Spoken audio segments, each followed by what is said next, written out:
છેલ્લા 20 દિવસથી ભારત દેશમાં તમે જોશો તો એક મામલો જે ગરમાયો છે તે સોનમ વાંગચુકને લઈને છે, જે મેડિકલમાં લેવાતી નીટની એક્ઝામમાં ભ્રષ્ટાચારને લઈને ધરણા પ્રદર્શન કરી રહ્યા છે. દિલ્હી ખાતે ધરણા પ્રદર્શન કરી રહ્યા હતા.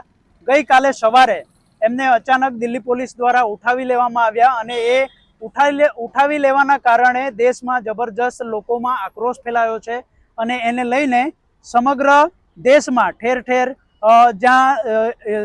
જ્યાં સમાજના એ પર્યાવરણવિદ અને શિક્ષણવિદને લઈને જે ચાહકો ઊભા થયા એમણે ધરણા પ્રદર્શન કર્યા છે અને એક દિવસના ઉપવાસને લઈને સમગ્ર દેશમાં માહોલ તમે જોશો તો યુવાનો એકઠા થઈને ધરણા પ્રદર્શન કરી રહ્યા છે. આવા સમયે જે દિલ્હીની હવા છે તે વલસાડ સુધી પણ પહોંચી છે. વલસાડમાં આજે ધરમપુર ખાતે બાબા સાહેબ આંબેડકરનું સર્કલ છે અને ત્યાં આજે ધરણા પ્રદર્શન યોજાયું હતું. સવારથી જ અહીંયા નાના ભૂલકાઓ સાથે મહિલાઓ અને જે પુરુષ હતા એ પણ જોડાયા અને સાથે સાથે આદિવાસી સમાજના આગેવાનોએ આ ધરણા પ્રદર્શન યોજ્યું અને એ ધરણા પ્રદર્શનમાં આપણી સાથે આદિવાસી સમાજના એક એવા આગેવાન છે જેમણે વર્ષો સુધી આદિવાસી એકતા પરિષદ સાથે કામ કર્યું અને એમાં લોકોના જે મુદ્દાઓ હતા એને ઉઠાવ્યા. ત્યારબાદ એમણે સમસ્ત આદિવાસી સમાજ ગુજરાત રાજ્ય તરફથી પણ ખાસું કામ કર્યું. ત્યારબાદ તેઓ આમ આદમીમાં જોડાયા અને આમ આદમી પાર્ટીના આજે પ્રભારી તરીકે ડાંગ અને વલસાડ જિલ્લાના પ્રભારી તરીકે પણ છે. આપણે તેમની સાથે વાત કરીશું કેમ કે તમે જોશો તો સોનમ વાંગચુકને દરેક પક્ષ સપોર્ટ કરી રહ્યું છે, સમર્થન આપી રહ્યું છે. એમાં કોંગ્રેસ પક્ષના પણ છે, સાથે સાથે આમ આદમી પાર્ટીના જે કન્વીનર કહી શકાય એવા અરવિંદ કેજરીવાલ પણ સોનમ વાંગચુકને મળીને ગયા છે. એમણે પણ સમર્થન જાહેર કર્યું છે. ત્યારે આપણે કમલેશભાઈ સાથે સીધી વાતચીત કરીશું અને જાણવાનો પ્રયત્ન કરીશું કે જે આદિવાસી વિસ્તારોમાં ખાસ કરીને સોનમ વાંગચુકને લઈને જે પ્રતિસાદ સાંપડ્યો છે એમની ધરપકડ બાદ, તો તમે શું જુઓ છો? વલસાડમાં કેવી સ્થિતિ છે હાલમાં સોનમ વાંગચુકને લઈને? અવિનાશભાઈ, તમારો ખૂબ ખૂબ આભાર કે અમારી વાચા તમે બધા લોકો સાથે પહોંચાડશો. તો ખાસ તો એ છે કે સોનમ વાંગચુક એ કોઈ નાનો માણસ નથી. એક વૈજ્ઞાનિક છે, પર્યાવરણવિદ છે, શિક્ષણમાં ખૂબ એને પ્રગતિ કરી છે અને એમનું નામ છે. અને એ વ્યક્તિ જ્યારે 34 જેટલી પરીક્ષાઓ રદ થઈ અને ત્યારે એમણે વિચાર્યું કે શિક્ષણ એટલે મહત્વનો પ્રશ્ન છે અને તેના માટે એમણે જંતર મંતર પર અનશન પર બેઠા હતા અને આજે 20-21 દિવસ થયા છે અને ત્યારે સરકાર કોઈ પણ બહાને એમને ત્યાંથી ઉચકી લીધી છે અને એ લોકોના અવાજ બની રહ્યા છે. ત્યારે એ અવાજને વાચે આપવા માટે અમને પણ ખબર છે કે જળ જંગલ જમીન માટે પણ લડ્યા હતા, શિક્ષણ માટે પણ લડ્યા હતા અને આરોગ્ય માટે પણ લડતા છે. અને એ વ્યક્તિએ જ્યારે આ બધા પ્રશ્નો હતા ત્યારે એકવાર કૂચ પણ કરી હતી અને તેમાં એમણે સમ્રાટ થયા હતા. અને આ વખતે અમે પણ એમને સફળતા માટે, એમને સહયોગ આપવા માટે આજે એક દિવસ પણ કંઈક તો ત્યાં સુધી અમારથી ન પહોંચાય પણ અહીંયા બેસીને લોકોને સારા મેસેજ જાય એટલા માટે અમે બેસેલા છીએ. બરાબર છે. ખાસ કરીને આપણે જ્યારે વાત કરતા હોઈએ ત્યારે દિલ્હીમાં યોજાતું આંદોલન હોય કે પછી ગુજરાતમાં યોજાતું આંદોલન હોય, મોટા ભાગે ધરમપુરથી મુદ્દાને ઉચકવામાં આવે છે. આ વખતે પણ એવું થયું. સમગ્ર દક્ષિણ ગુજરાતમાં સોનમ વાંગચુકને લઈને એમના જે પ્રતિસાદ હતા તે મળ્યા, પણ ધરમપુરથી ધરણાની શરૂઆત થઈ છે. આ વિશે શું કહેશો? મેઇન વસ્તુ શું છે કે આ ધરમપુર એવું એક એરિયા છે અને અહીંથી જ લોકો ચૂંટાઈને જતા હોય છે, સાંસદ હોય કે ધારાસભ્ય હોય.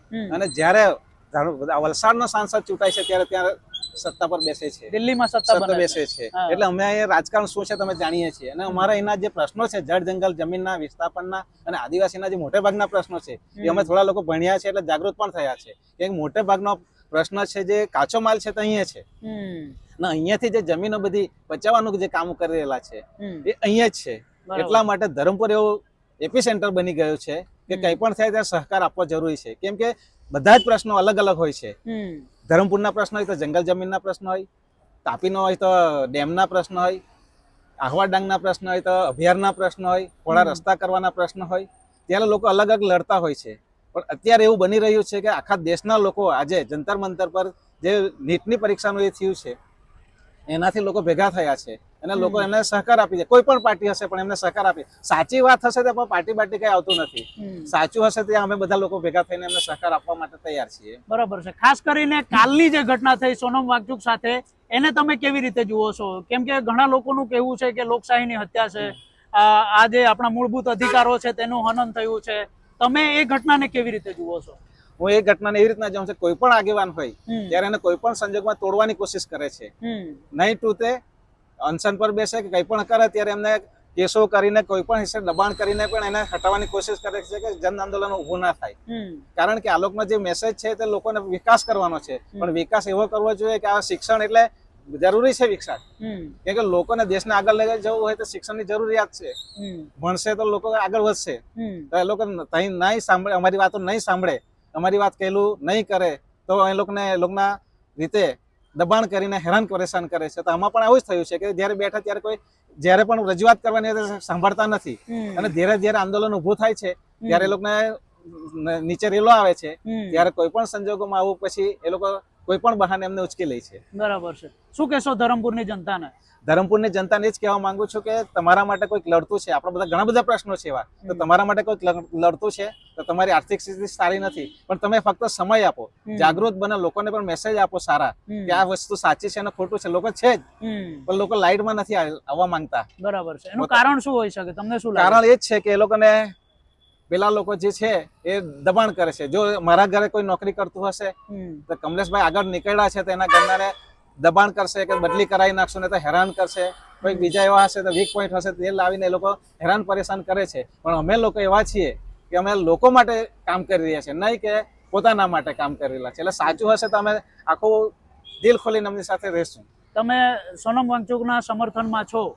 પાક્કો છીએ, કેમ કે એમણે જે લશ્કર માટે ત્યાં લેહ લદ્દાખની તમે પરિસ્થિતિ જોઈ હશે કે આખો બરફ છે, તો લશ્કર ત્યાં 24 કલાક પડ્યું રહે છે, કેમ કે બાજુમાં ચીનની સરહદ આવી છે. તો તેમને કેવી રીતના રહેવું, કેમ કે માણસ છે, માણસને ગરમી બી લાગવાની છે, ને તાપ બી લાગવાનો છે, ને ઠંડી બી લાગવાની છે, ને ચોમાસું બી નડવાનું છે, ખોરાક પણ જોઈવાનો છે. તો તેના માટે એમણે વિચાર કર્યો કે તેમને કેવી રીતના રાખી શકાય, શિક્ષણ કેવી રીતના આપી શકાય, ને પોતાની ભાષામાં આપી શકાય, ને આ રીતનું બધું જ કર્યું છે એમણે. એટલે અમારે પૂરેપૂરો સહકાર છે એમને. બરાબર છે. આ હતા કમલેશભાઈ, જેમણે આપણને ધરમપુર ખાતે જે સોનમ વાંગચુકને લઈને જે ધરણા પ્રદર્શન કરવામાં આવી રહ્યું છે તે કેમ કરવામાં આવી રહ્યું છે, અહીંની શરૂઆત ધરમપુરથી, ખાસ કરીને દક્ષિણ ગુજરાતમાં જ્યારે કોઈ પણ આંદોલનની શરૂઆત થાય છે ત્યારે મોટા ભાગે એ આંદોલન ધરમપુરથી શરૂઆત થતી હોય છે. અને આ વખતે પણ સોનમ વાંગચુકને લઈને જે ધરણા પ્રદર્શનની શરૂઆત થઈ છે તે ધરમપુરથી થઈ છે. હવે આ ધરણા એક દિવસના ધરણાથી લોકોમાં કેટલી જાગૃતિ આવશે અને સરકારના જે સરકાર દ્વારા કે દિલ્હી પોલીસ દ્વારા જે સોનમ વાંગચુકને લઈને જે પ્રતિક્રિયા કે પ્રક્રિયા હાથ ધરવામાં આવી છે એના વિશે લોકો શું વિચારે છે એ તો આવનારો સમય જ બતાવશે. પણ આપણે કમલેશભાઈ સાથે વાત કરીને એટલું ચોક્કસ જાણી ગયા કે ધરમપુર સતત અગ્રસર છે અને જે અન્યાય સામે લડત લડવા માટે શરૂઆત તો અને પ્રારંભ ધરમપુરથી જ થશે એવો એમનો પણ વિશ્વાસ છે. જોહાર. ડિસિઝન ન્યૂઝના બીજા વિડીયો જોવા માટે ચેનલ સબસ્ક્રાઇબ કરો અને બેલ આઇકન બટન પર જઈ ક્લિક કરો. સ્વતંત્ર અને આઝાદ પત્રકારત્વની મદદ કરવા નીચે આપેલા થેન્ક્સ બટન પર જઈ ક્લિક કરો. મદદની કિંમત નિશ્ચિત કરો અને ડિસિઝન ન્યૂઝની આ સફરમાં અમારા સાથી બનો.